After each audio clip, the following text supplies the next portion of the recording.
Ok, Daiane, nós estamos gravando e vamos começar a nossa aula. Então, nós estávamos no tópico 7,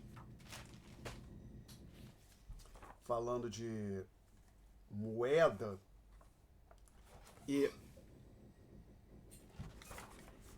sistema monetário.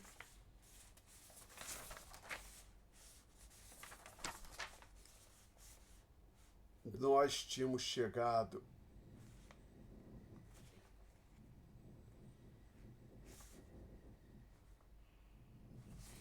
até onde nós tínhamos chegado, isso que eu tenho que lembrar agora.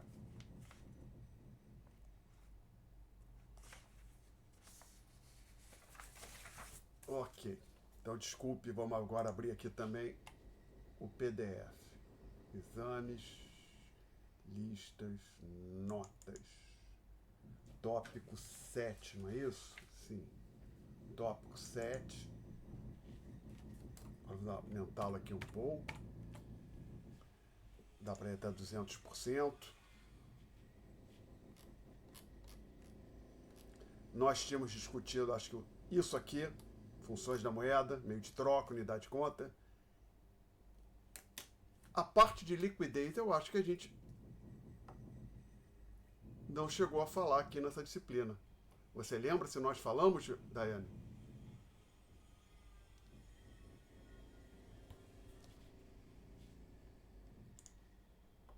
Você lembra? Bom, então vamos fazer o seguinte, Daiane.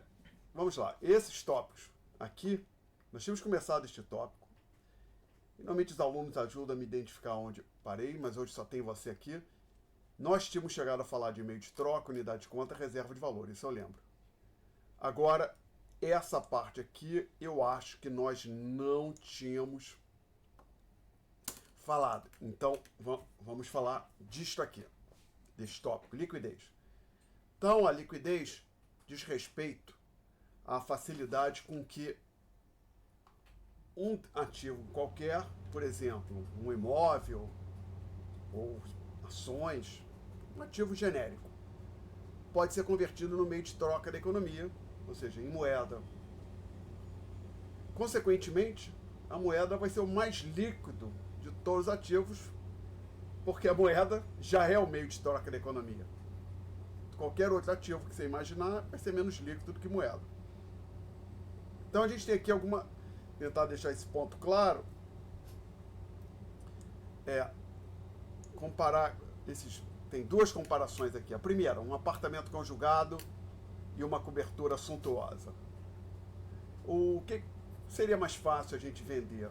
Um sala e quarto em Copacabana ou uma cobertura suntuosa na Avenida Atlântica?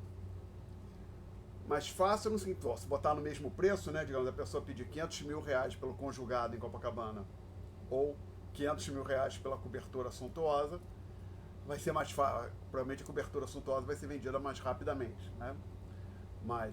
Ou se você pedir 2 milhões de reais pelo apartamento conjugado, ele não vai ser vendido por isso, provavelmente. Mas a cobertura talvez seja vendida por 2 milhões de reais. Então isso depende do que seria o valor de mercado do ativo, mas a ideia que a gente pode, acho que é para a gente pensar na liquidez, eu gosto de pensar o seguinte: suponha que você recebeu digamos, que esse apartamentos similares, o conjugados, tenham sido vendidos vários recentemente por 500 mil reais. Aí você recebe está tentando vender recebe uma oferta, digamos, exatamente de 500 mil reais. Aí você recusa essa oferta. Quanto tempo será que vai demorar para você ter outra oferta de 500 mil reais? Talvez uma semana, 2, né? Apareça outra. Ou tem uma chance grande de em 1 ou 2 semanas você ter uma nova oferta de 500 mil reais. Aí a cobertura. Suponha que uma cobertura similar tenha sido vendida no ano passado por 5 milhões de reais. Tem relativamente poucas coberturas, né? Comparativamente aos apartamentos conjugados. Aí você recebe uma oferta de 4 milhões e 500 mil, você recusa. Quanto tempo será que vai demorar para você receber outra oferta de 4 milhões e 500 mil? talvez 6 meses, um ano, né? Vai demorar mais do que ter uma oferta alternativa do apartamento que você teria pelo apartamento conjugal, que eu tinha falado em R$ 500 mil. Então aí, você pode imaginar a ideia de liquidez assim, dado o valor de mercado, ou seja, o preço de ativos similares que tenham sido transacionados recentemente, a ideia de pode pensar quanto tempo demora para você obter uma oferta similar pelo ativo, a mesma oferta pelo ativo que você está tentando vender. Então, uma das coisas que evidentemente afeta a chamada liquidez é a existência de um mercado estruturado, organizado para o ativo em questão. Por exemplo, ações de empresas, sociedade anônima de capital aberto, que são negociadas em bolsa, você tem bastante liquidez, porque tem um mercado estruturado. Por exemplo, eu tenho ação da Petrobras, eu quero vender, já tem um mercado para isso. Eu sou sócio de um restaurante, eu quero vender a minha parte. Aí é mais complicado. Eu tenho participação no restaurante, é mais complicado eu me desfazer dessa participação. Se for uma sociedade limitada, tem que negociar com os outros sócios, e assim vai. Outro exemplo também é um carro similar ao conjugado versus cobertura, é o do carro popular e uma Ferrari. Automóvel popular, tem, por exemplo, automóvel da marca da Volkswagen, o Gol, será que ainda é fabricado, já nem sei dizer. Tem vários, tem um mercado para eles, tem até no Mercado Livre, você encontra anúncio de carro usado, enquanto Ferrari é mais difícil, né? Há poucas, então você vai ter mais dificuldade em vender uma Ferrari, a menos que você reduza muito o preço, né? Então essa é a ideia de liquidez. Num primeiro momento a pessoa pode querer associar a liquidez com o valor do bem. Quanto mais caro, menor a liquidez, mas isso não é necessariamente verdade, não. O preço pode influenciar a liquidez, mas não é a única coisa. Então, possível, se for pensar o que é mais fácil, seria mais fácil para mim vender um relógio que está no... O relógio está agora aqui no meu pulso, ou essa caneta Bic? Não sei. Talvez assim... Será que alguém se interessaria em comprar essa caneta Bic usada? O relógio está no meu pulso, também está usado. Talvez seja mais fácil vender o relógio e por um preço mais elevado, né? Então eu imagino que, por exemplo, que eu vá em algum lugar agora, Largo da Carioca ou Central do Brasil, tentar vender o meu relógio por R$ 500, eu vou ter mais facilidade em vender o relógio do que vender essa caneta por R$ 10, talvez, né? Mas tem alguém muito desesperado procurando uma caneta. Então, não é só o preço do ativo que vai afetar a sua liquidez. Você pode ter ativos com preço relativamente elevado, que são bastante líquidos, outros com preços mais modestos, que não são tão líquidos. Então, uma das coisas, a existência de um mercado estruturado para o ativo certamente vai fazer bastante diferença. Você quer fazer uma pergunta até aqui, Daiane? Não apareceu nada no chat. Você nem levantou a mão, então vou assumir que não há dúvidas. Vamos em frente. Então aqui no próximo boletim, eu menciono, apesar da sua elevada liquidez, a moeda não exerce perfeitamente a função de reserva de valor. Reserva de valor. Que diabo é isso? Isso é uma das funções da moeda. Lembra, a gente tinha falado antes que a moeda tem 3 funções. Meio de troca, primeiro, unidade de conta, segunda. Meio de troca é o intermediário das transações. Você quer tomar uma xícara de café, você recebe o café, entrega a moeda. E a pessoa que recebe a moeda, em algum momento futuro, vai poder usar aquela moeda que você passou para ela para comprar outros bens. Segundo, unidade de conta. Por exemplo, só para não haver dúvida, isso já é feito há muito tempo, não foram os economistas que tiveram essa ideia, antes de alguém falar ou economia existia como uma opção, isso já era feito. Que, por exemplo, demonstrativo contábil, algo que já acontece há muito tempo.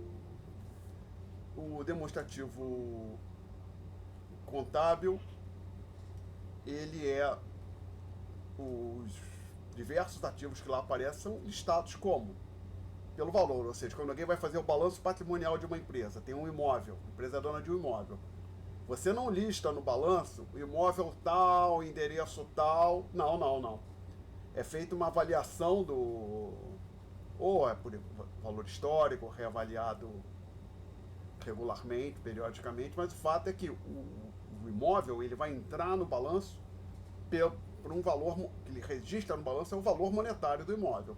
Estoque de mercadoria também, pelo valor monetário. Então, a ideia de que a moeda vai funcionar como unidade de conta é bem antiga. Bem antes da economia existir como ciência já se fazia isso. E hoje, aqui nessa disciplina em particular, por exemplo, a gente discutiu a apuração do PIB, que é feita por valor monetário. E a terceira função de reserva de valor é que a gente guarda a moeda, deixa a moeda guardada na gaveta ou na carteira. Por quê? Porque a gente gosta daquelas notinhas sujas e às vezes mal cheirosas? Não, é porque a gente quer usar aquilo para fazer compras no futuro, né? Ok, então vou fazer aqui uma pequena pausa, que chegaram mais 2 alunos, o coro está bem baixo hoje. Estão presentes a Daiane, desde o começo da aula, o Pedro chegou agora e o Gabriel. Então peço aos senhores que chegaram, que tiverem dúvida, ou botem a pergunta no chat, se eu não falar nada, abram o microfone ou levantem a mão, por favor. Então nós estávamos falando de liquidez, e aqui quando chegou neste ponto aqui, eu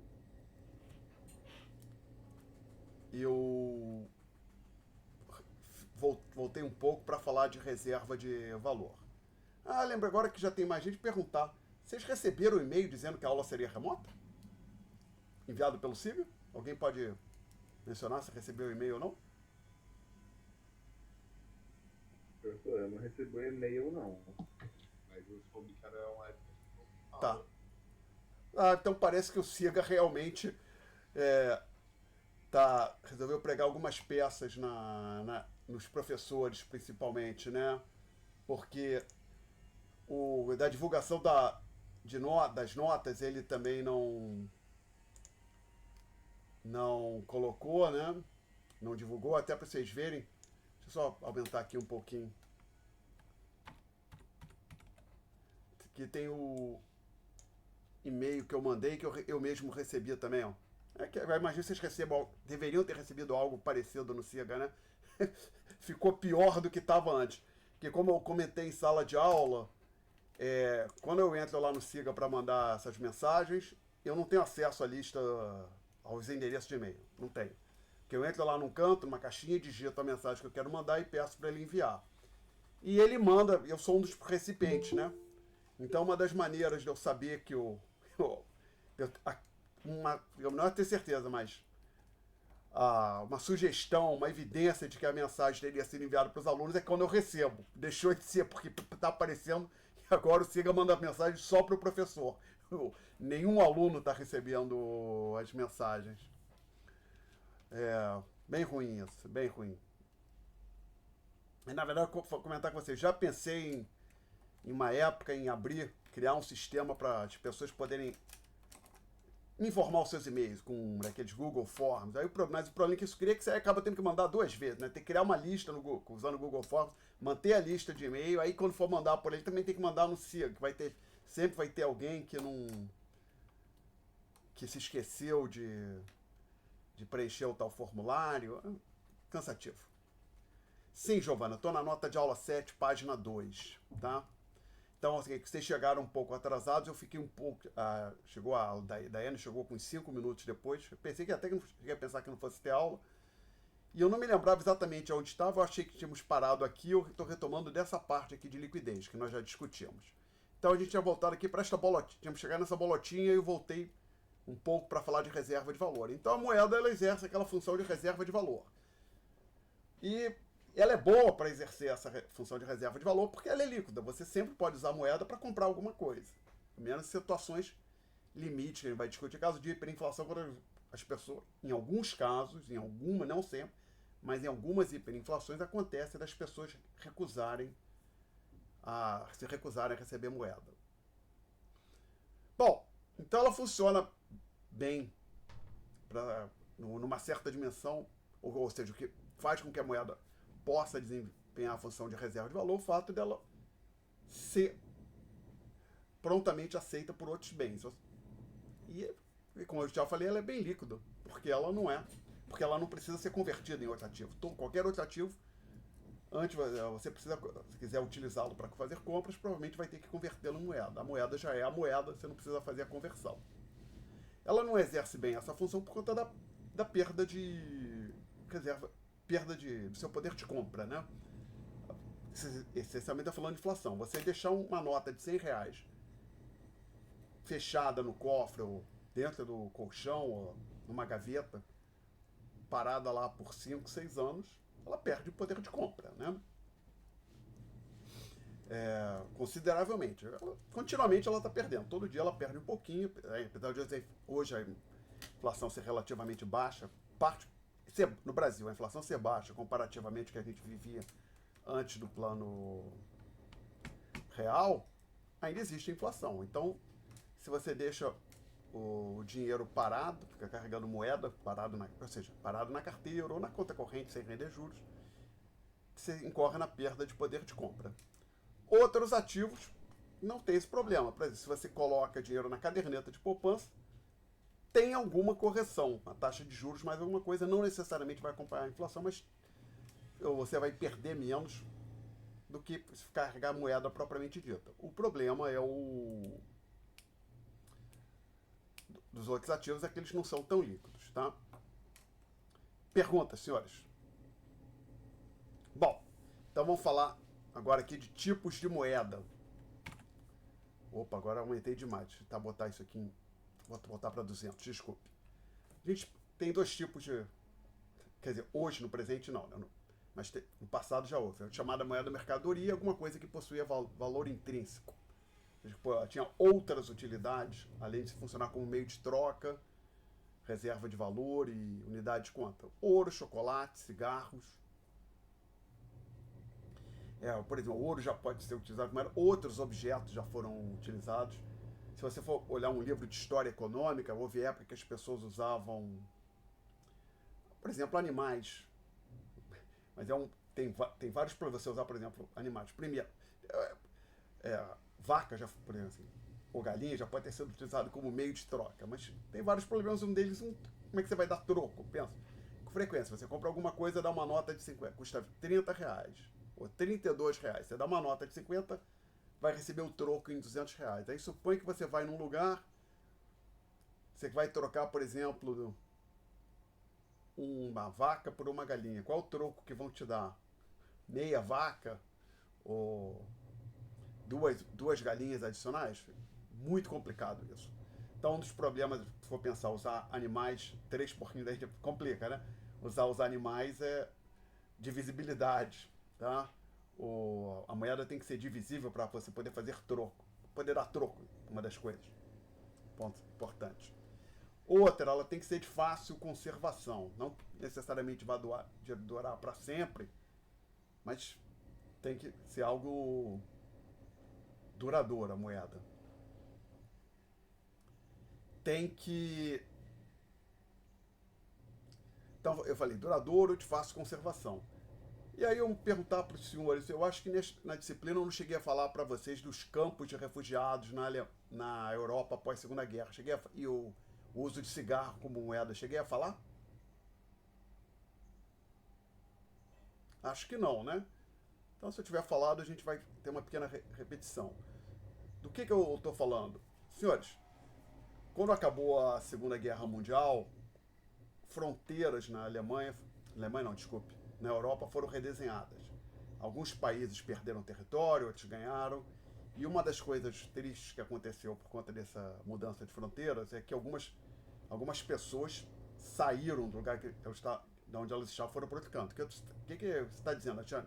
Olha, tinha um pedaço que era da Alemanha até o final da Segunda Guerra. Aí a Alemanha perdeu aquela região, foi para a Polônia.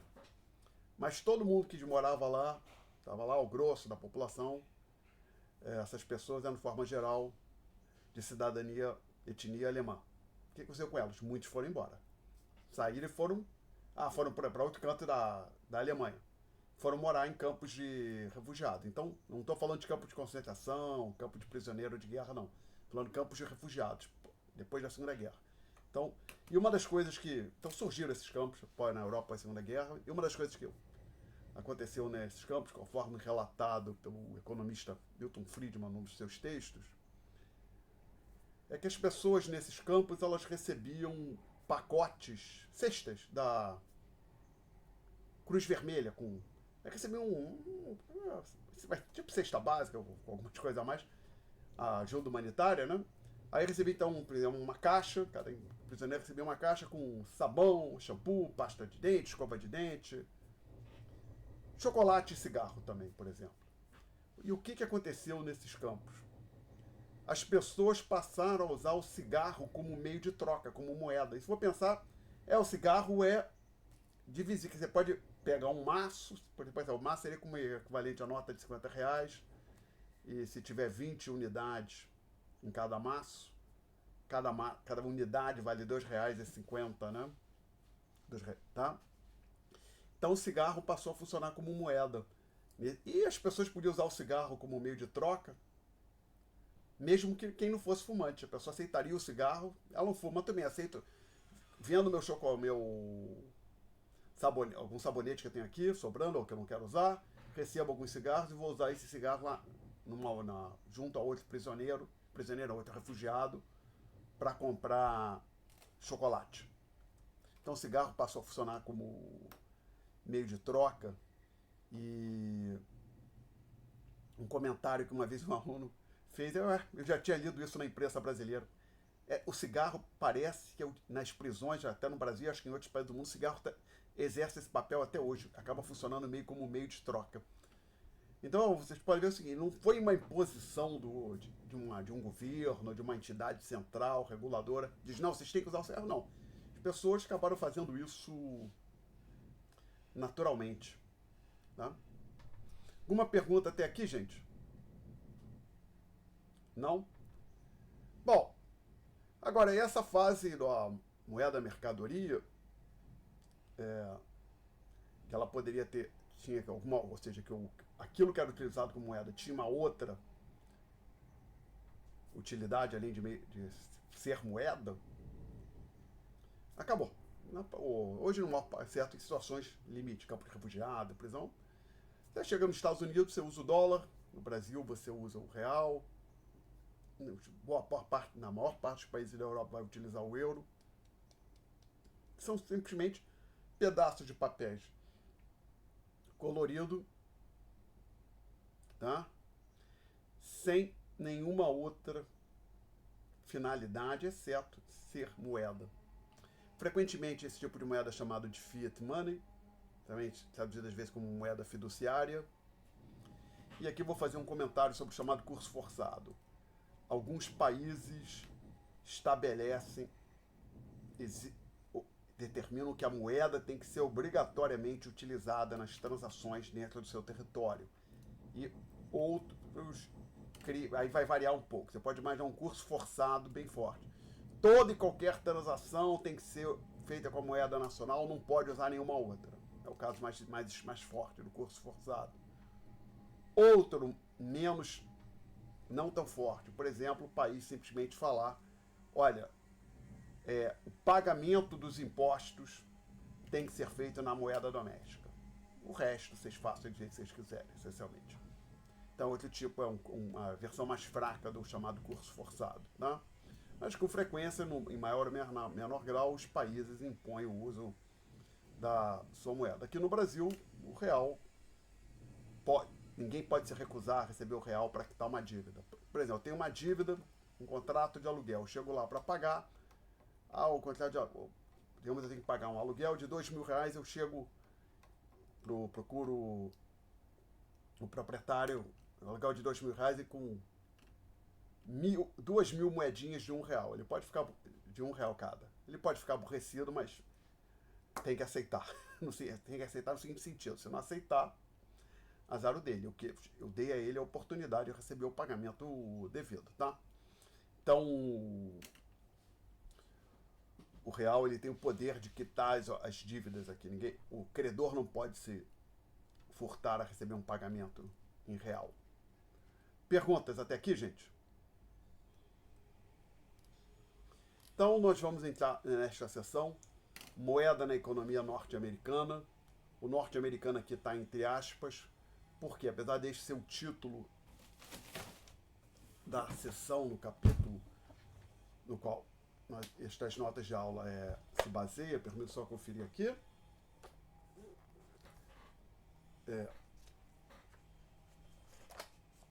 Um pouco antes. Sistema da Reserva Federal, peraí, desculpe. Sim, tem uma subseção chamada Moeda na Economia Norte-Americana. Tem uma subseção com esse título lá no livro. Os conceitos que nós vamos discutir, botei entre aspas o norte-americano, que isso é válido não só para a economia dos Estados Unidos. São conceitos gerais, vale inclusive para a economia brasileira. São princípios gerais. E em algum momento, mais à frente, eu vou falar de conceitos especificamente do Brasil. Então vamos lá, gente. O estoque de moeda tem forte influência sobre as diversas variáveis macroeconômicas. O que é o estoque de moeda? Porque, por enquanto, vamos dizer, total de moeda em circulação na economia. Um dado, estamos dizendo, no dia 31 de dezembro de 2022 existiam tantos bilhões de milhões de reais em circulação na economia brasileira. Então, esse estoque de moeda ele afeta várias variáveis macroeconômicas, e, em particular, conforme a gente vai discutir no próximo tópico, o nível de preços. Então, a gente quer entender vamos olhar com mais cuidado para esse estoque de moeda, mas a gente precisa, antes de mensurar, vamos ter que ter algumas definições mais rigorosas do que seria o estoque de moeda. E tem mais de um conceito. Tá? Uma pergunta até aqui. Então, nós entramos aqui, senhores, no primeiro conceito, PMPP.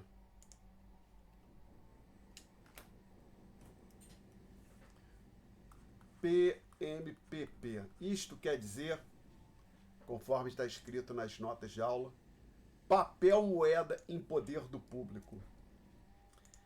Não aparece na C, mas é o público não bancário. Então, o que é o PMPP? É o total em valor, ou seja, você não vai contar 10 moedas. Você tem moeda de R$1, uma moeda de R$1 e uma de 25 centavos, que você tenha R$1,25, tá? Não são duas moedas. Então, esse papel moeda em poder... E talvez um pouco enganoso, quando fala papel moeda, a gente pensa somente nas cédulas. Não. Cédulas e também as moedas metálicas. Ou seja, cédulas e moedas metálicas entram nesse papel moeda em poder do público. Esse público é o público não bancário, ou seja, você exclui da avaliação do PMPP as cédulas e moedas em poder do Bradesco, do Banco do Brasil, da Caixa e do Banco Central do Brasil. Então, esse público não bancário, estamos falando dos bancos chamados bancos comerciais, também aqui o que nós chamamos no Brasil de bancos múltiplos, vamos falar mais à frente, e o próprio Banco Central do Brasil. Alguma pergunta até aqui? Não? Tem um segundo conceito, papel moeda emitido, que é o PME.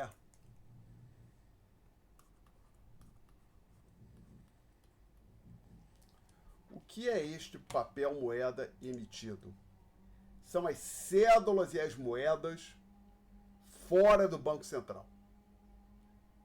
Então, qual é a diferença do papel moeda emitido para o papel moeda em poder do público? Então, lembra, papel moeda em poder do público, cédulas e moedas fora do Banco Central e dos bancos. Então, só não entendeu. Então, papel moeda em poder do FRJ, um cofre lá no fundão, conta no papel moeda em poder do público. Papel moeda em poder da Vale do Rio Doce, conta. No caixa de uma farmácia ali em Copacabana, entra no PMPP. Na gaveta do caixa do banco, do Bradesco, de uma agência do Bradesco, não entra no PMPP. Tá? E o papel moeda emitido? É tudo que está fora do Banco Central. Então, a diferença do PMPP para o PME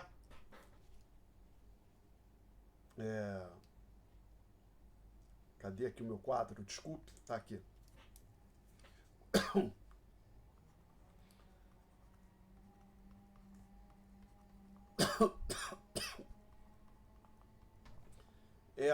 Seria o quê? seria o papel moeda, de forma. Então, seria, moedas e cédulas e moedas em poder dos bancos comerciais. E lembrando, isso, quando fala banco comercial, isso não inclui o Banco Central. O Banco Central não é um banco comercial. Alguma pergunta até aqui, gente? Não? Então eu vou continuar avançando. Voltar aqui para as notas de aula. Agora vem um conceito importante aqui para gente. A base monetária, já falo para os senhores, a base monetária é um passivo do Banco Central. Então, permita-me até aumentar isso aqui um pouquinho mais. Vou botar aqui 250. Tem que ser manualmente 250. Aí a gente vai fazer isso aqui. Vamos dar um print screen. Aí eu marco isso aqui assim. E se tudo tiver corrido como eu quero, eu vou conseguir colar isso no quadro. Sim, consegui.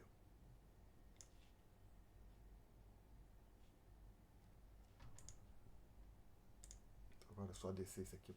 Botar aqui. Pronto. Então, senhores, essa base monetária que os economistas chamam de sigla comum é M0, e observa que não é o zero pequenininho aqui embaixo, subscrito, não. É grande, do mesmo tamanho que o M. Depois a gente vai falar do M1. Este tópico a gente vai falar bastante do M0 e do M1.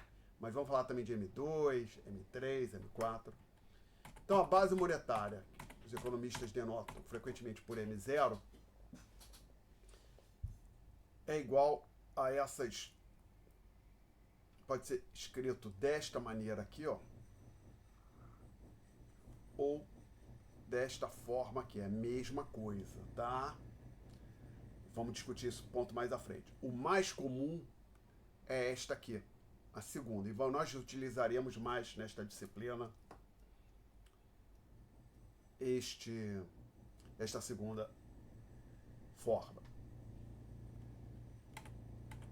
Então, aqui, aí eu digo, no segundo asterisco, que o M0 é um passivo do Banco Central. Espero não ter dificuldade em convencer os senhores deste fato, mas não vai ser agora, vamos fazer isso mais à frente. Vamos pensar agora aqui, num primeiro momento, na igualdade, ou seja, estou pensando nessa aqui, ó.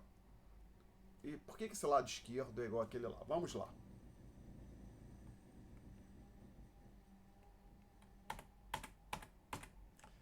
Permito-me usar aqui a sigla RB com a abreviação da expressão reservas bancárias, tá?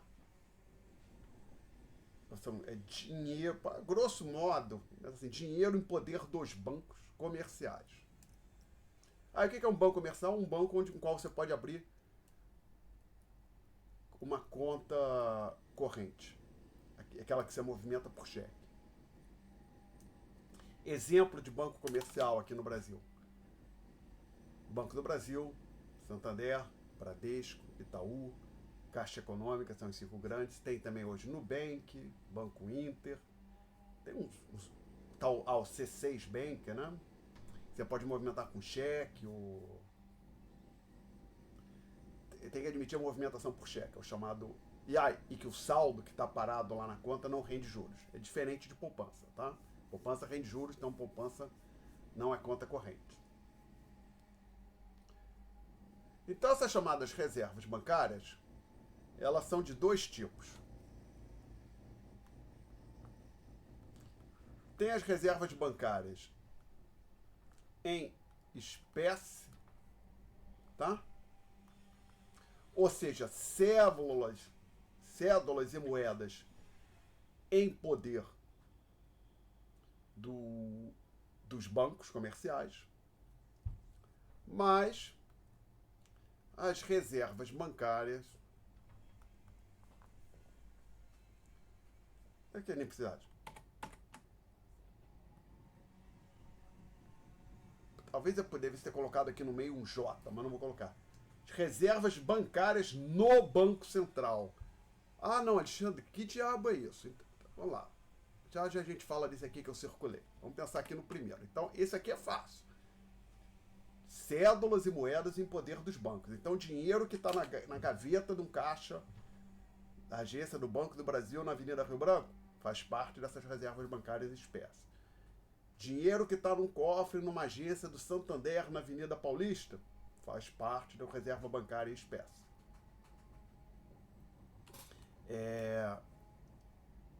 E esse outro aqui?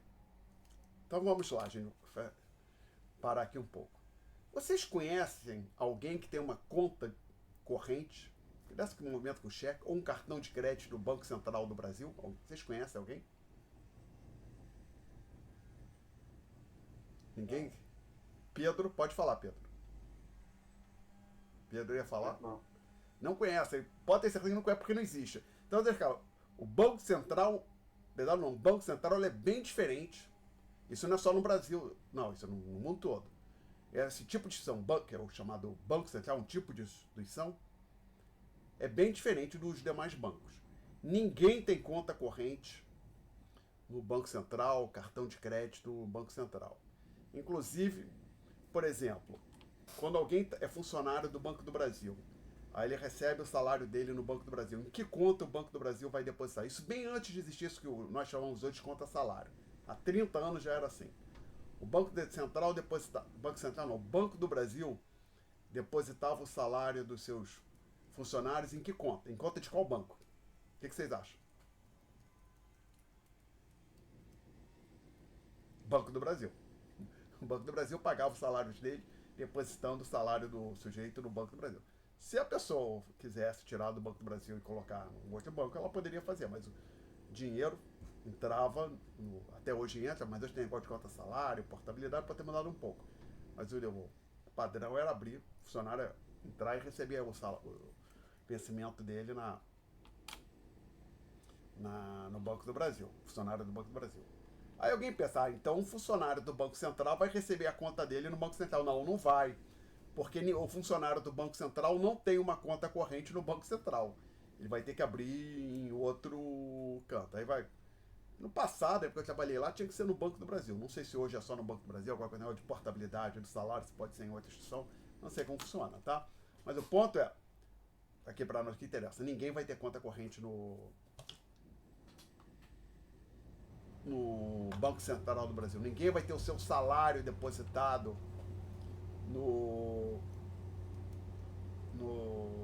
Banco Central. Ou vou pegar aqui minha chave Pix, vincular esse meu CPF, o número do meu celular, a minha conta no Banco Central. Não, não vai não, porque você não tem essa conta no Banco Central. Tá? Na verdade, o Banco Central, uma das coisas que ele faz, ele é uma espécie de banqueiro dos demais bancos. Então você pode interpretar como se os bancos comerciais tivessem contas no Banco Central. Então o Banco do Brasil tem um saldo dele lá depositado no Banco Central, o Bradesco também. Então as reservas bancárias, essa aqui eu coloquei aqui, esse RBBC, reserva dos bancos ou reservas bancárias junto ao Banco Central, são os saldos que os bancos como Bradesco, Santander, Itaú, etc., Caixa Econômica, têm junto ao Banco Central, tá? Então as reservas bancárias junto ao Banco Central são esses depósitos, tá? Então, recapitulando, as reservas bancárias totais se quebram em dois pedaços, a parte em espécie e depósito junto ao Banco Central. Agora peço aos senhores que lembrem o seguinte, que o PME é igual ao PMPP mais as reservas bancárias em espécie. Que lembra, o que entra no PME? Todo o dinheiro que está fora do Banco Central. Esse dinheiro que está fora do Banco Central pode estar com o público não bancário, que aí vocês estão falando do PMPP, ou com os bancos. Então são as reservas bancárias em espécie. Ora, se eu somar de ambos os lados desta igualdade aqui, o RBBC, então eu tenho PMPP mais RBBC é igual a PMPP mais esse RB em espécie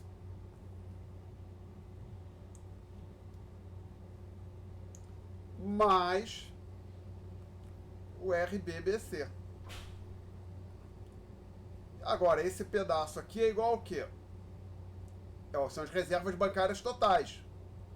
Então a gente junta tudo, a gente conclui que o PME mais as reservas dos bancos junto ao Banco Central é igual ao PMPP mais as reservas bancárias totais, tá? Então por isso que a gente, se agora for olhar isso que eu estou marcando aqui agora com colchete, é exatamente isto que está aqui, ó, que eu marquei em cima com colchete. Então a chamada base monetária pode ser expressa desta forma aqui à esquerda ou desta forma aqui à direita. Nós vamos utilizar mais esta fórmula aqui daqui para frente, tá? Alguma pergunta até aqui? Não. Não? Sim? Ninguém vai falar nada, eu vou seguir em frente. Então agora vamos lidar com esta afirmativa aqui, ó. O M0, ou seja, a chamada base monetária, é um passivo do Banco Central. Ah, você está inventando isso. Não, não estou não. Não estou, tenho até aqui o balanço aqui no computador. Hoje, uns minutos antes da aula, eu catei o balanço do Banco Central é difícil de achar na internet, para mostrar para os senhores. A vantagem da aula ser online é que é fácil você abrir alguma coisa que você baixou na internet e mostrar para os alunos. Na aula presencial é melhor, mas algumas coisas acabam funcionando melhor na aula remota. Então vamos lá, gente. A menos que haja oposição dos senhores, eu vou apagar o quadro. Alguma oposição? Não, então apaguei o quadro. Primeira coisa, vamos lembrar, talvez os senhores tenham ouvido falar, devem ter ouvido falar do chamado padrão ouro. A ideia é a seguinte, que a chamada moeda tinha um lastro em ouro. Isso queria dizer, a forma simplificada, é que a moeda tinha como contrapartida ouro, ou a moeda do país poderia ser convertida em ouro. Então, a grosso modo, você pode pensar assim, supõe que tivesse 1 grama de ouro igual, por exemplo, a $2. O valor de 1 grama de ouro fosse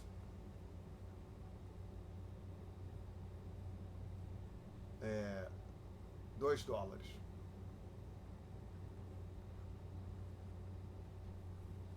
Então, só que lembra, no balanço, a gente nunca lista lá no balanço, por exemplo, quando vai listar um imóvel, não lista o imóvel pelo seu endereço, ou pelo seu sala e quadra, não. Ou sala comercial, não. Você lista por um valor só no balanço, né? Em outros cantos, a empresa ou a entidade tem informações adicionais sobre o imóvel do qual ela é proprietária, mas no balanço você lista só pelo endereço. Então vamos pensar o seguinte, tem um país com 1.000 gramas de ouro.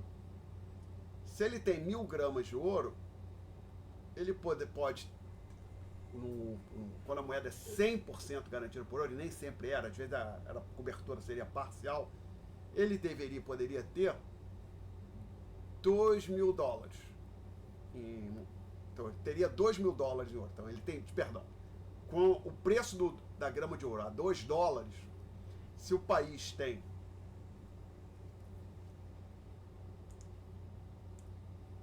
1.000 gramas de ouro, ele tem o equivalente em ouro a $2.000. E aqui eu vou só colocar moeda, tá?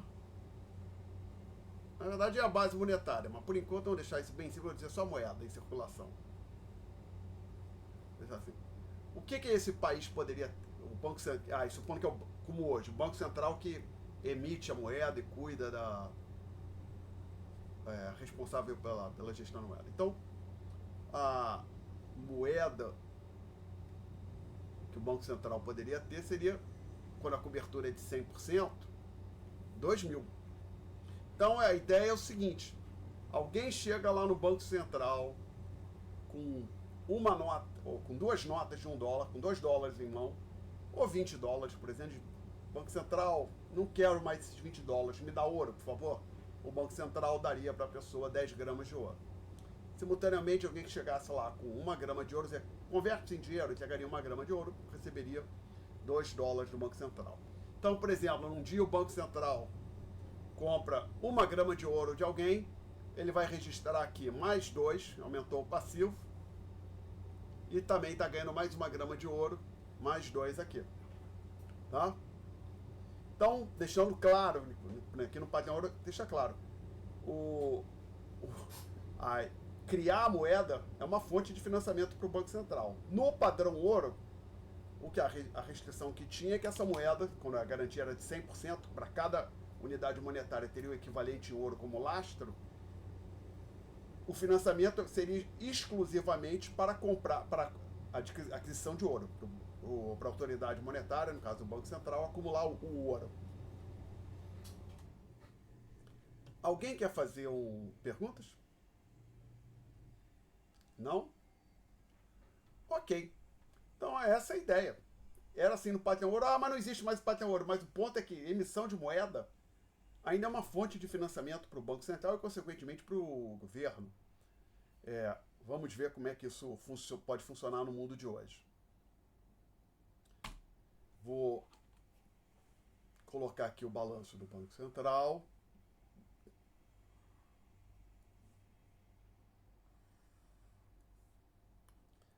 Gente, um pequeno comentário.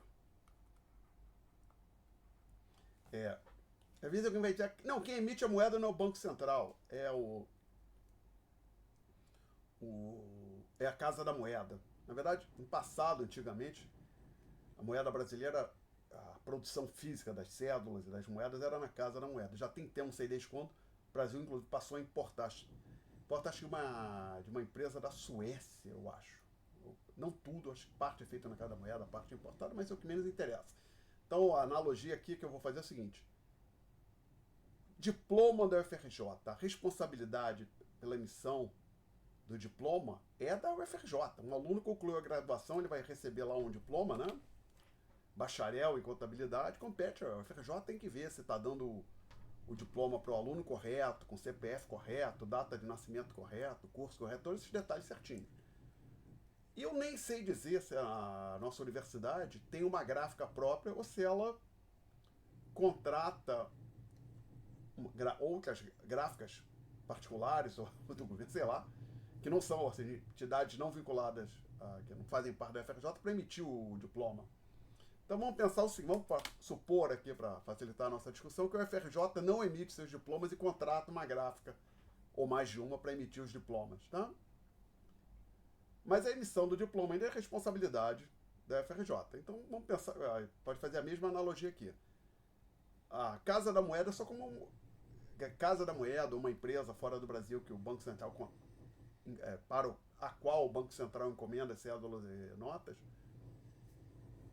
cédulas e moedas metálicas, são simplesmente gráficas. A emissão da moeda é a responsabilidade do Banco Central. Gestão do meio circulante, até a expressão. Retirar a moeda que já está velha de circulação, que está quase se destraindo, é responsabilidade do Banco Central. Bom, então eu vou colocar aqui no ativo, perdão, onde está aqui no... Não, nem vou listar agora. Vamos pensar aqui o seguinte, na prática isso não acontece. Mas vamos supor, só para ilustrar, que eu chego um dia, bato na porta do Banco Central com uma nota de $100. Então assim, isso, como eu te falando, esta transação não acontece, até onde eu sei. O Banco Central não compra dólares de pessoas físicas que então, chegam lá, batem na porta, compra o meu dólar, compra os meus dólares, não. Vamos fazer de conta que ele faz isso, só para ilustrar aqui a mecânica dessa transação. Suponha que alguém bate lá no Banco Central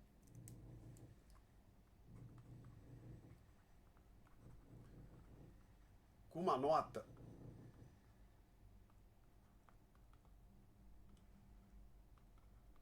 de $100. por exemplo, o Alexandre, bate lá no Banco Central em Brasília, ou aqui no Rio de Janeiro. Banco Central, tem aqui uma nota de $100, compra, por favor. Aí o Banco Central compra essa nota de $100. A taxa de câmbio aqui para facilitar, R$ 5 por dólar. O que aconteceria? Aqui do lado esquerdo, no ativo do Banco Central, tem algo bem grande lá, grande sentido considerável, vis-à-vis do patrimônio, chamado reservas internacionais. Então agora eu vou trocar a cor. Essa transação que eu estou falando, o Alexandre foi lá comprar $100, vender $100 para o Banco Central.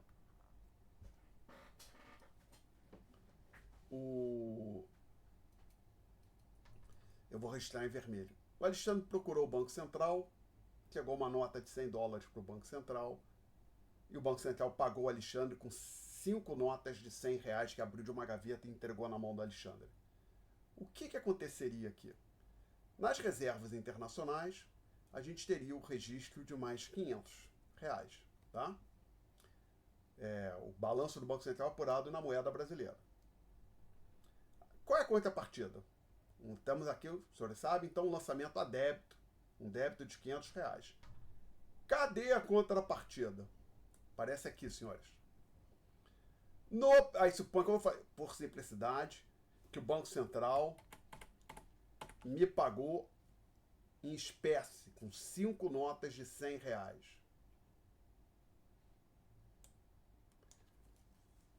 No PMPP, que é um item que é uma fonte de financiamento do Banco Central, a gente registraria aqui mais 100 no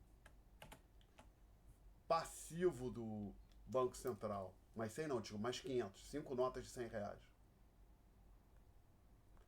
Então esse chamado PMPP entra lá no passivo do Banco Central.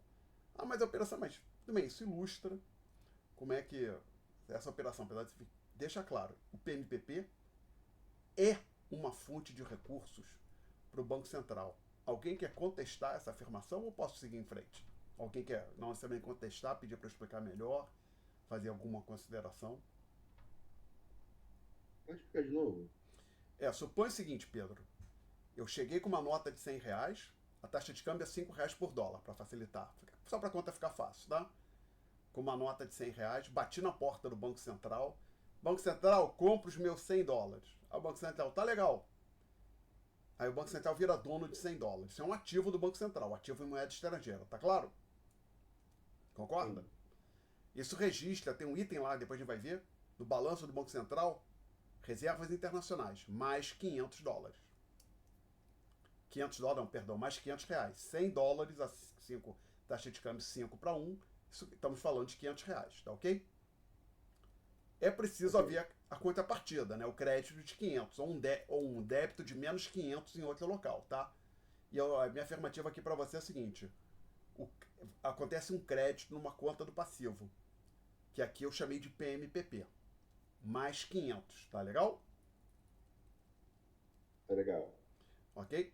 Mas então assim, o que essa operação hipotética ilustra? O PMPP, emissão de moeda, é uma fonte de financiamento para o Banco Central.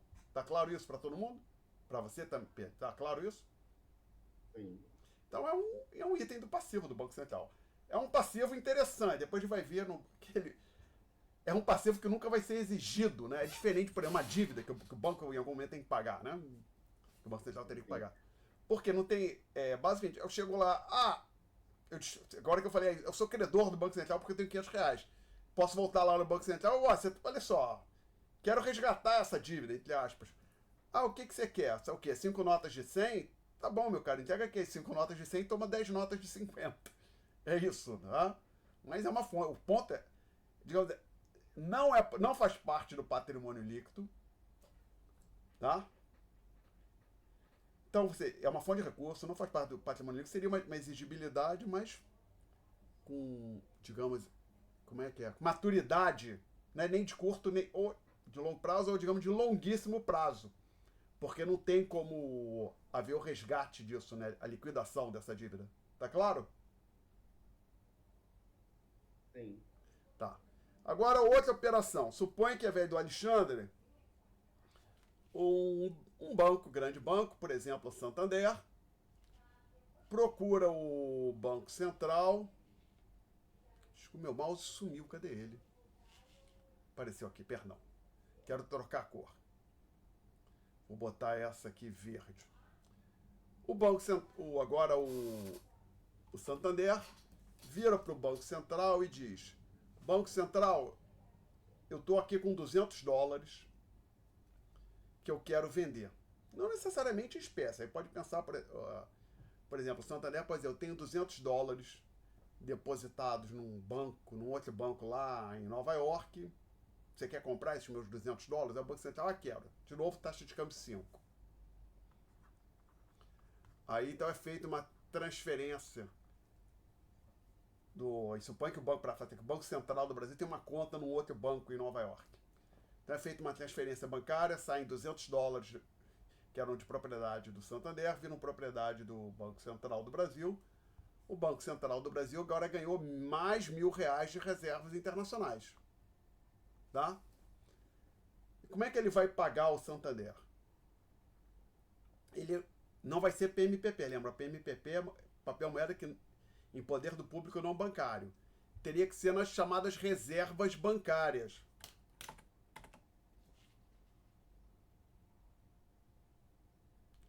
Quero aqui, desculpe, azul. Nas reservas bancárias, que podem ser de dois tipos: em espécie ou reservas bancárias junto ao Banco Central. Lembra, a gente falava de reservas bancárias que quebravam em dois pedaços?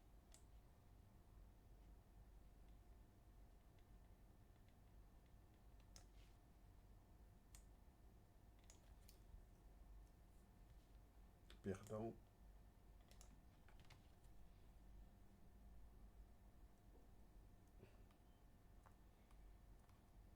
O mais provável nessa transação é que simplesmente o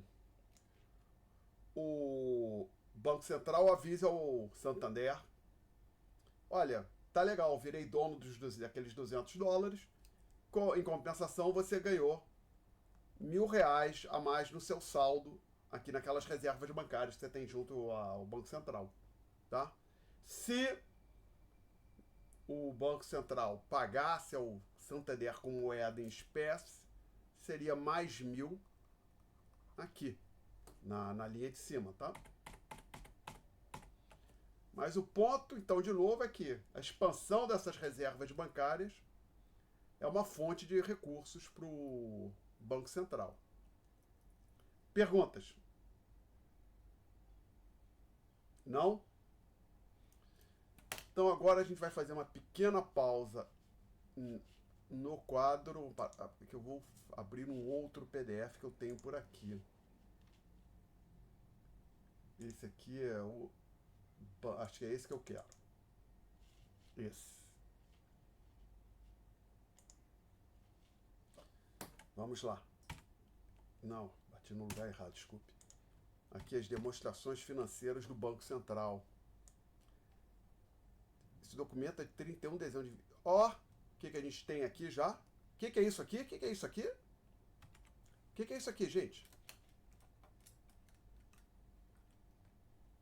Vocês conhecem isso. O que é esse troço aqui que eu botei?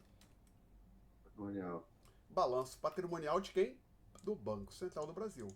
Então, o primeiro item que eles têm aqui, ó, ativos em moeda estrangeira, são as chamadas reservas internacionais do Banco Central.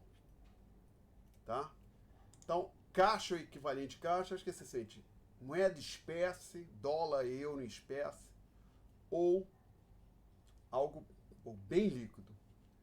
Aí depósito a prazo, instituições financeiras, ó, vários outros tipos, tá? Mas são chamadas reservas internacionais do Banco Central, estamos falando disso aqui.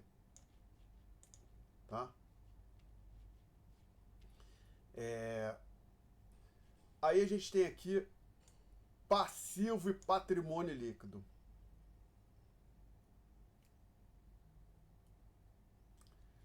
Ou seja, dívida, chamada de, esse pedaço aqui seria a dívida. O que eu fiz aqui? Não quero isso. Fecha. Isso aqui, perdão. aqui, ó, seria, pode ter pela dívida externa do Banco Central, ou pela dívida em moeda estrangeira, pode acontecer, perdão, do Banco Central ter uma dívida em moeda estrangeira aqui dentro do Brasil, tá? Mas é dívida em moeda estrangeira, dívida na moeda doméstica. E olha quem aparece aqui embaixo. Esse tal meio circulante, que é discutido na nota 18. Vamos ver quem é esse meio circulante. Vou procurar aqui a nota 18.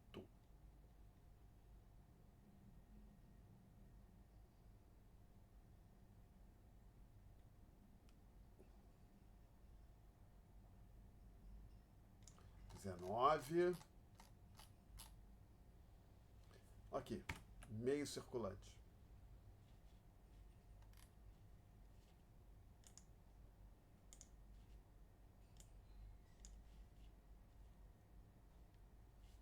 Então estamos falando disso aqui, ó.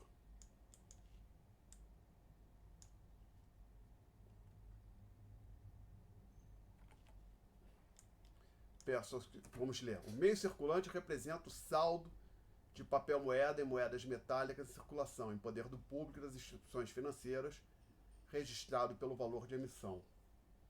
Senhores, isso é aquilo que nós chamamos de PME, papel moeda emitido, tá legal? Uma pergunta até aqui?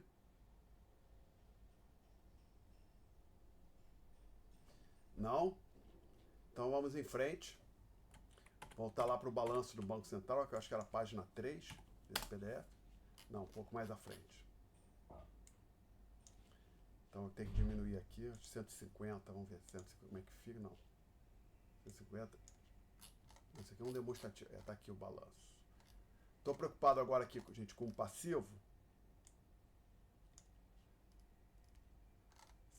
Observe que no passivo em moeda, então vamos lá, o meio circulante é aquilo que nós chamamos de PME. E observe que aqui no passivo em moeda local a gente tem esse outro item aqui, ó.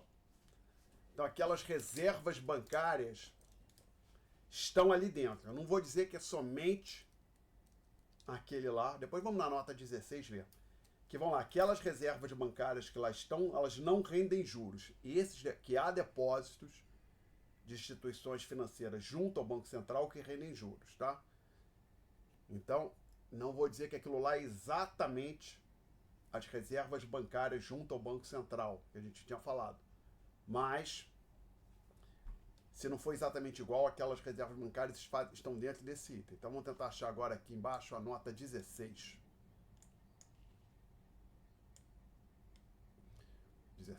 19, 17,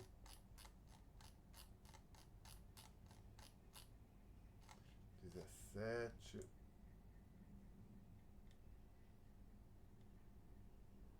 16. Ó, já ó, depósitos voluntários remunerados. Esses rendem juros. Não são esses. Ah, tem ali os recolhimentos compulsórios. Nós vamos falar deles depois. Tá? Ó, esse aqui, é particularmente esse aqui que nós vamos falar, tá? Tem depósito e tem alguns voluntários remunerados.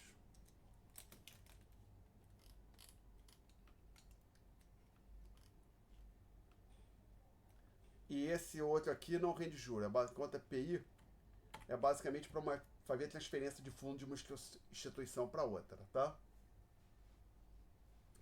A gente não vai estar entrando nesses detalhes, mas o que interessa aqui... Ah, olha só, perdão. Olha, vejam só que coisa legal isso aqui.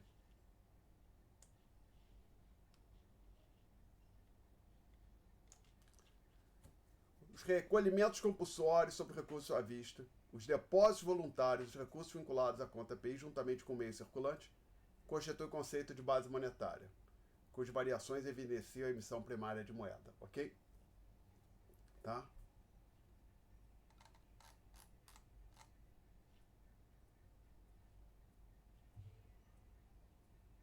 Tá? Custodiadas pelo nome. Ok, gente? Perguntas?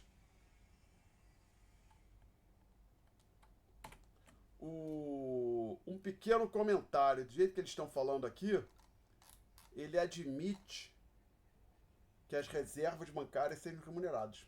Quando eu tinha estudado isso, quando eu aprendi isso, só entrava ali as não remuneradas. A diferença aqui pra gente é pequena. Tá? Ou praticamente inexistente. Alguma pergunta até aqui? Ok. Então eu vou voltar para as notas de aula. Nós estávamos aqui, a gente fez toda essa discussão para tentar convencer os senhores disto aqui, que a base monetária é um passivo do Banco Central. Inclusive que estava escrito aqui, né? Que o que é que ele disse? Ó, junta esses fatores aqui, isto nós temos a chamada base monetária. Perguntas? Bom,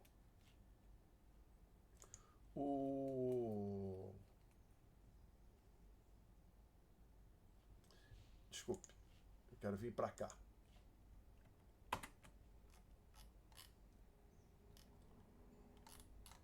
Então, até onde nós chegamos? Tem um conceito chamado M0, que é a base monetária, é um passivo do Banco Central do Brasil. E a chamada emissão primária de moeda. Agora, aqui para a gente, é um conceito muito restritivo. A gente quer um conceito mais amplo. Por quê? O que aparece? A gente quer pensar assim, quantidade de moeda que as pessoas, que a sociedade tem em seu poder para realizar transações. O problema do M0, por si só, por exemplo, vou olhar para esse conceito aqui, ele é muito restrito, que basicamente o que sobraria para o público não bancário usar para fazer pagamento é o PMPP, se a gente já considerando o M0, porque essa parte aqui está em poder dos bancos. E a gente não, o grosso dos nossos pagamentos não é feito com espécie, né? Em qualquer lugar do mundo as pessoas usam cheque, cartão, outros meios, outras formas de pagamento. Não, volume relativamente pequeno das transações é liquidado em espécie. Então a gente vai considerar um conceito mais amplo, o M1. Então, eu vou agora copiar isso aqui para o quadro.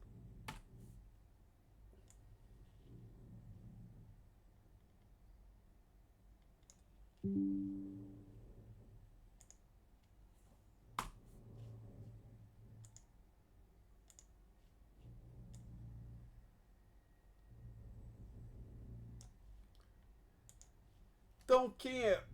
Opa, quero trazer mais um aqui para deixar como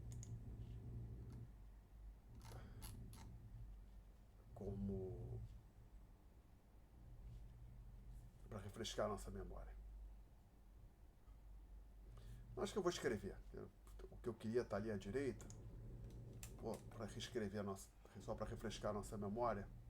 O que eu queria não está prontinho do jeito que eu queria. Então eu vou escrever aqui do lado.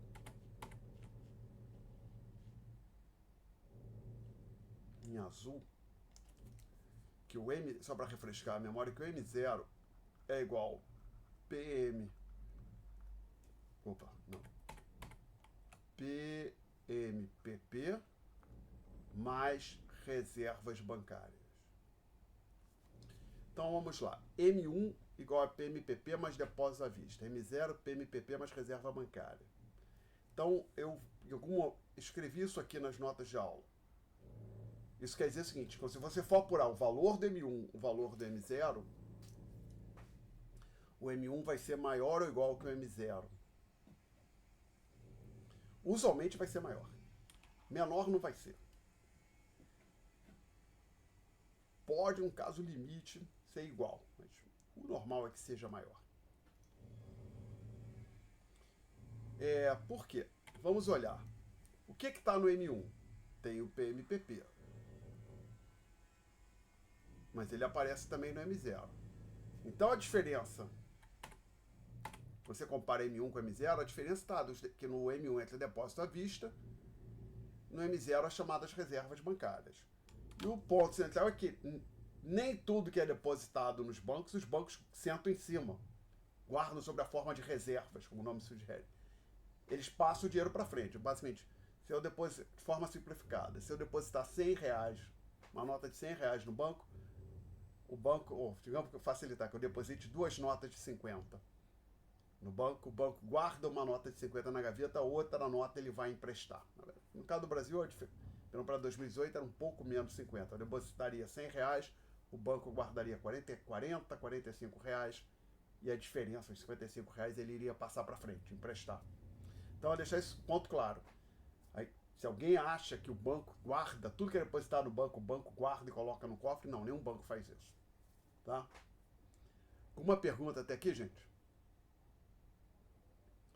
Então, eu escrevi depois. Lembra, o M0 é um passivo do Banco Central, que o M1 é um passivo do agregado Banco Central mais bancos comerciais. O que você está querendo dizer, Alexandre? Primeiro, agregado assim, imagina que você cria uma entidade fictícia, só para fim da nossa discussão. Você junta Banco Central com todos os bancos comerciais, ou seja, trata como se fosse uma entidade só. Banco Central, Banco do Brasil, Bradesco, Santander. Essa entidade fictícia é quem emite esse tal de M1. Por quê? Conforme a gente discutiu antes, esse pedaço do M1, PMPP, é emitido pelo Banco Central. Esse é um passivo do Banco Central. E esse outro aqui? Esse aqui, meus caros, é um passivo dos chamados bancos comerciais. Você está mentindo. Não. Vamos lá, devagar com o andor. Vamos abrir aqui. Eu peguei hoje o balanço do Bradesco. Achei neste formato aqui. Bradesco, né, Bradesco? Então a gente tem aqui. Ops, não, bati no lugar errado. Ele está em. Deixa eu aumentar isso aqui um pouco. Ó, balanço patrimonial do Bradesco. Peguei no site do Bradesco, tá? Então, ao invés de botar esquerda e direita, botou ativo numa página, passivo na outra. Então aqui o total do ativo, não o que nos interessa no momento. Mas eu quero que os senhores vejam. O passivo já está aqui.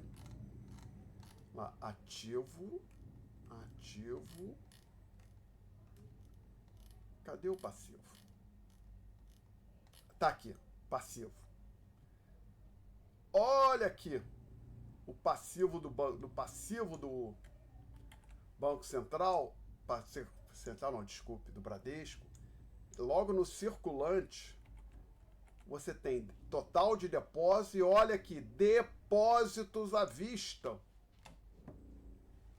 E olha o que a gente escreveu aqui.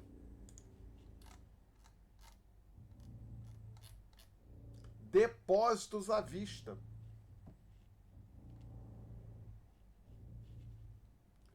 Então, esses tais depósitos à vista são isso se constitui em um passivo dos bancos comerciais. Então, aqui no caso é só o do Bradesco. Tá? E tem outros tipos de depósito. Depósito de poupança, interfinanceiro entre bancos, entre instituições financeiras, chamado depósito a prazo. Tá? Mas então, o que interessa pra gente no momento é que este pedaço aqui, ó, isso aí é um passivo do Banco do Brasil, total, né? Banco do Brasil, Santander, Caixa, Bradesco, e assim vai. Então eu digo assim, isso é um passivo dessa entidade fictícia, ou seja, o sistema emissor do M1 é esse agregado, essa entidade fictícia, Banco Central mais bancos comerciais. Tá? Alguma pergunta até aqui? Então vamos voltar rapidamente aqui para as notas de aula e ver o que eu falei aqui. Tá. Agora é um ponto importante. Esse aqui. E eu vou de novo. Não, eu ia copiar no quadro, mas que não tem necessidade. Não precisa não, pode ficar aqui. Então eu digo o seguinte, de acordo com o Banco Central do Brasil, às vezes para a gente se refere ao Banco Central com a sigla BCB, inclusive é o que está no website dele, ou também é comum usar a sigla Bacen.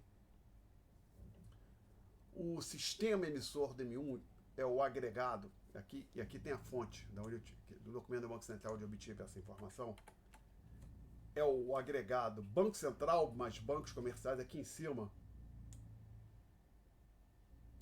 Eu só coloquei bancos comerciais, tá? E aí a gente aqui tem uma especificidade do Brasil. Pensar a definição geral. O que é um banco comercial? É um banco onde você pode abrir uma conta corrente, ou seja, fazer o chamado depósito à vista, que é aquele que você movimenta com cheque, que você pode... O depósito à vista, esse à vista quer dizer o seguinte, que você resgata, que tem depósito à vista e a prazo. A prazo é que você deposita para resgatar, tem que esperar um mês para resgatar, por exemplo. O à vista é que você, qualquer momento, você que bate no banco, o banco me entrega o dinheiro, ele tem que te entregar. Tá? Então, um banco comercial é um banco que recebe depósito à vista. A grosso modo, os bancos são de dois tipos.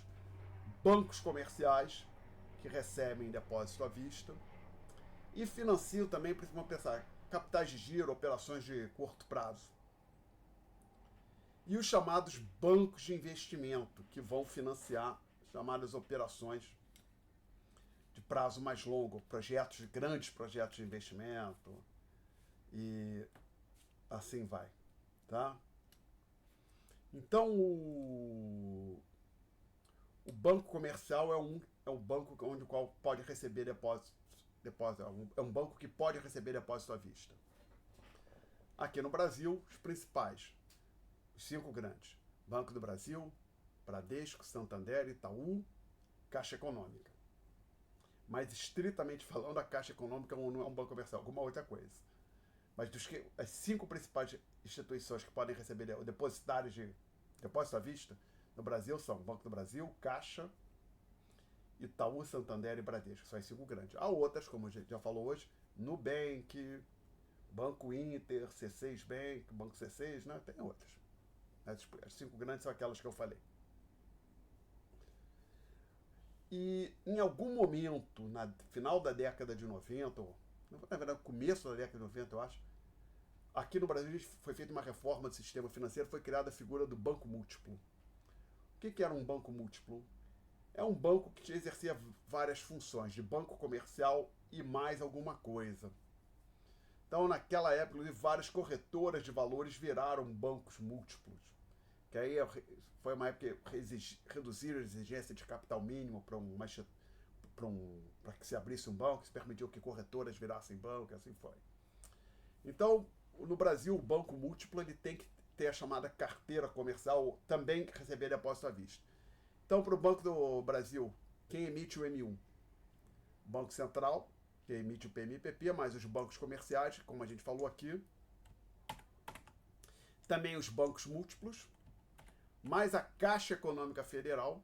Então, a Caixa Econômica Federal, o jeito que está colocado aqui, ela não é nem banco comercial, nem banco múltiplo, é uma coisa diferente.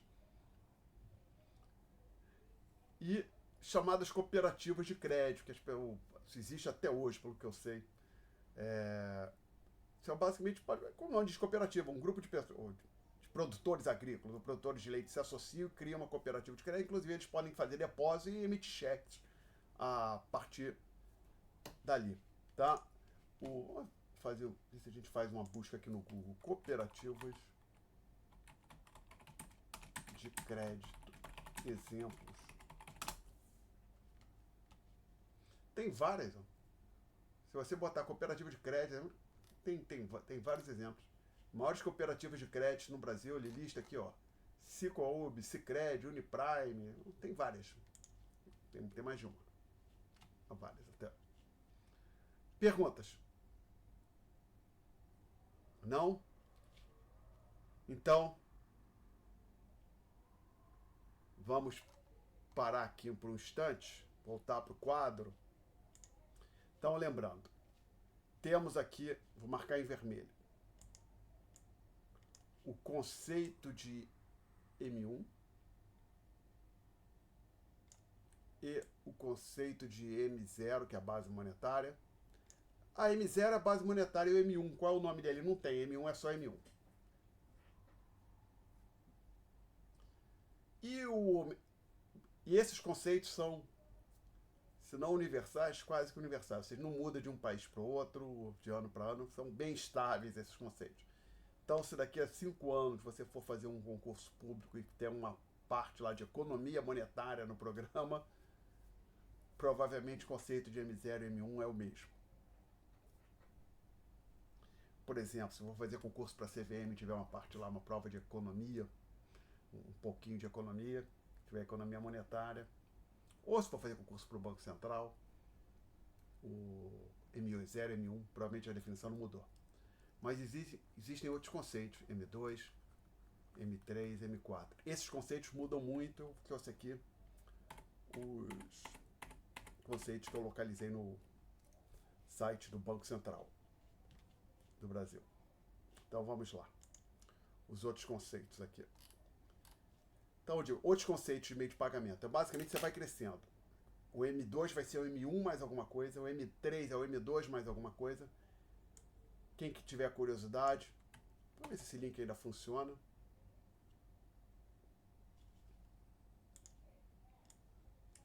Era um endereço grande, eu peguei no... Fiz o que eu dei um jeito de comprimir o recurso TIN-URL. Isso ainda funciona. Funciona.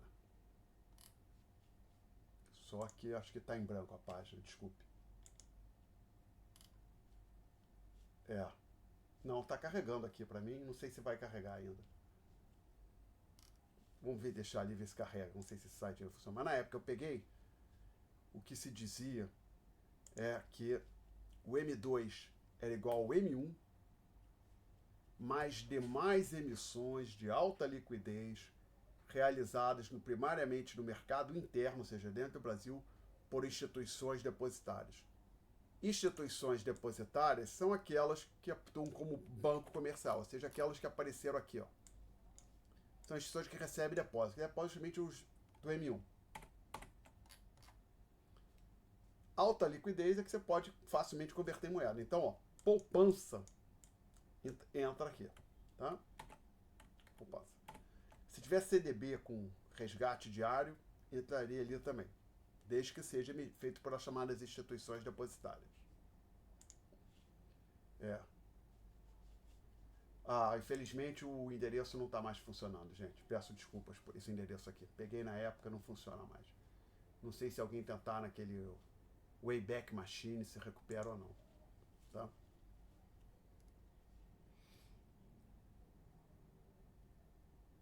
Bom, então quais são as instituições emitentes do M2? São as mesmas do M1. Não tem diferença. Apenas você colocou mais itens do passivo das instituições no seu conceito de moeda. Daí vem um outro conceito, o M3.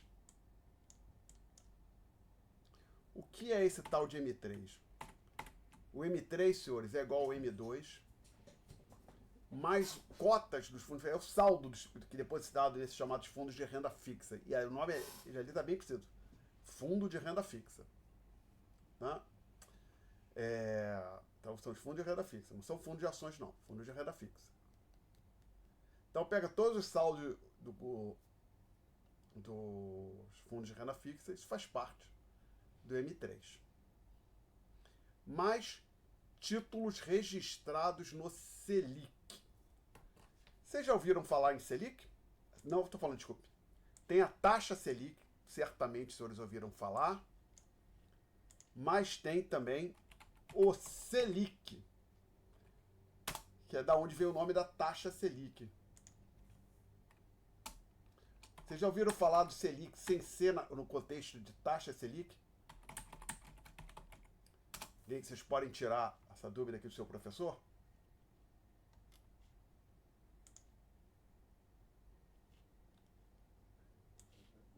Não ouviram falar? Foi o Pedro que falou? Oi? Sim. Tá, então olha, joguei no Google o que é o sistema Selic. aparecer a explicação do Banco Central. É um sistema de liquidação e custódia, ou seja, de registro e controle dos títulos públicos federais, com a maioria, mas veja, maioria, não são todos títulos emitidos pelo Tesouro Nacional, tá? É um sistema gerido pelo Banco Central. Então, o que entra ali no M3, você pega o M2, soma o saldo dos fundos de renda fixa, soma também o total dos títulos registrados no Selic.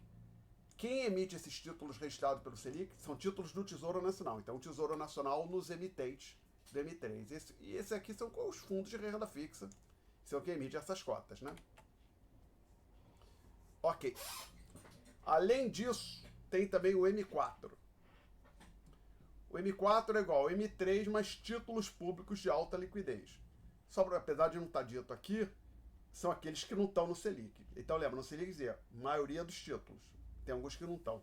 Eu não sei dizer se o Tesouro, os títulos negociados no Tesouro Direto ficam no Selic. Mas claramente alguns títulos públicos que não estão estados custodiados no Selic, então eles entram no chamado M4. Aí eu menciono aqui que, ao contrário de M1 e M0, esses conceitos mudam com bastante frequência. Aí vai variar de época para época. Quando eu estudei isso pela primeira vez, o M2 era o M1 mais saldo de poupança somente.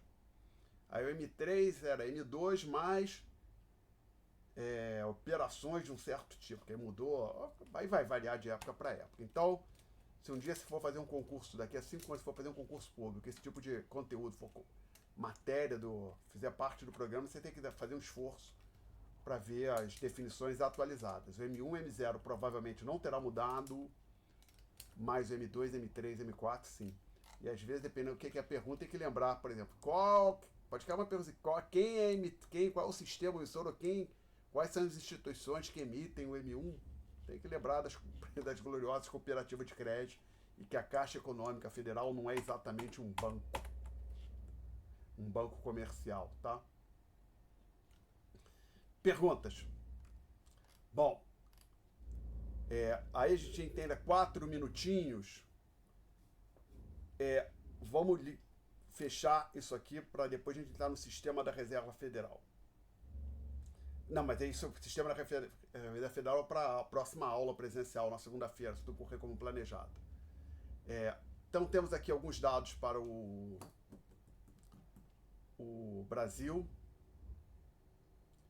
Eu menciono que o M0 e o M1, pelo critério de média do saldo diário como percentagem do PIB, eu peguei os dados para 2017, 4,3% e 5,8% respectivamente. O que é a média de saldo diário? Supõe que você queira ter uma medida do M0 ou do M1 como fração, ou seja, vis-a-vis a economia brasileira, ou seja, relativamente ao PIB, né? Como fração do PIB. Você pega o M0 do dia primeiro, que o M0 e o M1, o Banco Central tem essa informação direitinho. Todo dia ele sabe qual é o valor do M0, o saldo do M0, o saldo do M1. O Banco Central tem essa informação. Você vai pegar o saldo do dia 1º de janeiro, mas o PIB é produzido de 1º de janeiro a 31 de dezembro, né? Então pega o M0 e M1 dia 31 de dezembro. Mas e o começo do ano? Pega o do meio do ano, 30 de junho ou 1º de julho, um dos dois. Não, tem um outro conceito que é o chamado média dos saldos diários. Você faz o seguinte, você pega o valor do M0, olhando para o M0, em cada dia útil, saldo em cada dia útil, soma tudo, isso ao longo de um ano, e divide pelo número de dias úteis no ano. Aí você vai ter o M0 pelo conceito de média dos saldos diários no ano. Você acha também. O Banco Central divulga isso, não é difícil localizar quem tem interesse. Então, M0 e M1, pelo média do saldo diário, como percentagem do PIB, 4% M0, 4,3% o M0, 5,8% o M1. Ou seja, a diferença do M0 para o M1 é da faixa de 1,5% do PIB, né?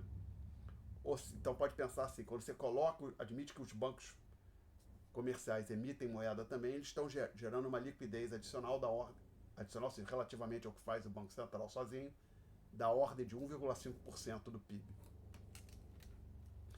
E dá uma olhada aqui na tabela 1, na última página deste documento, espero não ter dificuldade para chegar lá. está aqui. A gente tem alguns dados aqui. No momento, a gente vai ignorar essa coluna, a gente vai discuti-la mais à frente. Então, para o ano de 2018, o M0 como fração do M1, relativamente constante, foi um pouco mais alto em janeiro, fevereiro, depois caiu para algo na faixa de 74,5%, 75%. Então, aqui bateu em 73,5%, né? Aqui você tem o PMPP como fração do M1.